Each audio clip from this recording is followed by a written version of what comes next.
Assalamualaikum warahmatullahi wabarakatuh. Perkenalkan, nama saya Muhammad Mirzadi Hanta Prawira dengan NIM 123190110 dari program studi Teknik Industri angkatan 2023. Perkenalkan, nama saya Sekia Randita Rigan dengan NIM 123170091 dari Prodi Teknik Mesin. Perkenalkan, nama saya Mikael Panggabean dengan NIM 123177086 dari Prodi Teknik Mesin. Perkenalkan, nama saya Andika Ramdan Pratama dengan NIM 123190118 dari Prodi Teknik Industri. Sebelum kita lanjut ke materi penerapan hukum Bernoulli pada layang-layang, apa sih layang-layang itu? Jadi, layang-layang adalah sejenis permainan yang dimainkan oleh anak-anak maupun orang dewasa. Pada umumnya, layang-layang ini dimainkan pada musim angin kencang, karena apabila tidak ada angin, layang-layang tersebut tidak bisa naik. Sejarah layang-layang. Layang-layang atau layangan ini pertama kali diketahui berasal dari negara Cina pada tahun 2500 sebelum Masehi, yang dimana layang-layang dari Cina ini menyebar ke seluruh dunia, sedangkan gambar atau lukisan layang-layang tertua berada di Pulau Muna, Sulawesi Tenggara. Alat dan bahan: bambu yang sudah dipotong, kertas atau plastik, lem, gunting, penggaris, benang, jarum, pisau. Bentuk rangka: bangun rangkanya. Posisikan stik lintasan secara horizontal dan stik utama secara vertikal.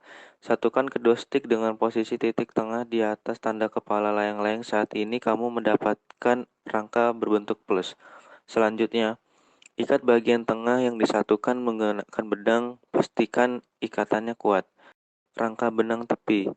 Setelah titik tengah diikat, kamu bisa membelah sedikit ujung setiap stik.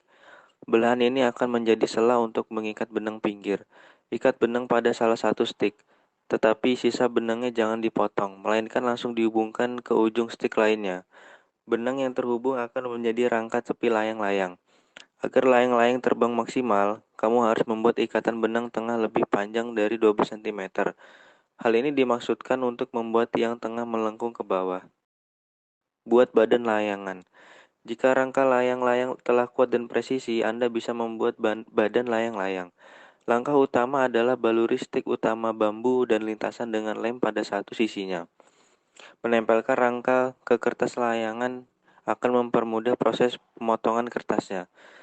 Potong kertas mengikuti bentuk rangka layang-layang. Ingat, untuk memotongnya sedikit lebih jauh dari rangka benang. Setelah dipotong, maka Anda bisa membaluri rangka benang dengan lem. Lipat sisi kertas paling pinggir hingga menutupi rangka benang. Jika sudah menempel dengan kuat, selesai, sudah membuat badan layang-layang.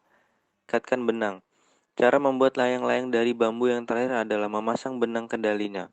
Caranya, kamu harus membuat 2 lubang kecil di titik permukaan rangka bambu. Setelah itu, ikatkan benang dengan benang tengah dan benang bawah. Kamu bisa mengukur titik ikatan benang bawah sepanjang rangka sisi layangan, dan layang pun jadi. Saat akan menerbangkan layang-layang, pegang tali dengan kedua tangan dan berjalan mundur perlahan sambil melepaskan tali. Jika layang-layang sudah cukup tinggi, mulailah melepaskan tali untuk membuatnya terbang lebih tinggi. Untuk mengendalikan arah layang-layang, tarik tali dengan lembut, jangan tergesa-gesa. Beberapa faktor yang mempengaruhi terbangnya layang melibatkan 1. Kecepatan dan arah angin. Angin yang kuat dan konsisten dapat memberikan dorongan yang baik untuk layang-layang. Yang kedua, ukuran dan bentuk layang-layang. Desain, ukuran, dan bentuk layang-layang mempengaruhi kinerjanya di udara. Yang ketiga, berat layang-layang. Berat layang-layang dapat mempengaruhi seberapa baik gaya angkat dapat mengangkatnya. Hukum Bernoulli menyatakan bahwa tekanan statis suatu fluida seperti udara berkurang ketika kecepatan fluida meningkat dan sebaliknya. Pada layang-layang, hukum Bernoulli dapat dijelaskan dengan rumus umumnya. Dalam konteks layang-layang, penerapan hukum Bernoulli menggambarkan bagaimana perbedaan tekanan udara di sepanjang sayap layang-layang menciptakan gaya angkat yang mendorong layang-layang ke atas. Rumus tersebut memberikan pemahaman teoritis terkait prinsip dasar yang memungkinkan layang-layang terbang. Rumus hukum Bernoulli pada layang-layang. P plus PGH plus 1/2 PV pangkat 2 sama dengan konstan, atau P1 plus PGH1 plus 1/2 PV1 pangkat 2 sama dengan P2 plus PGH2 plus 1/2 PV2 pangkat 2.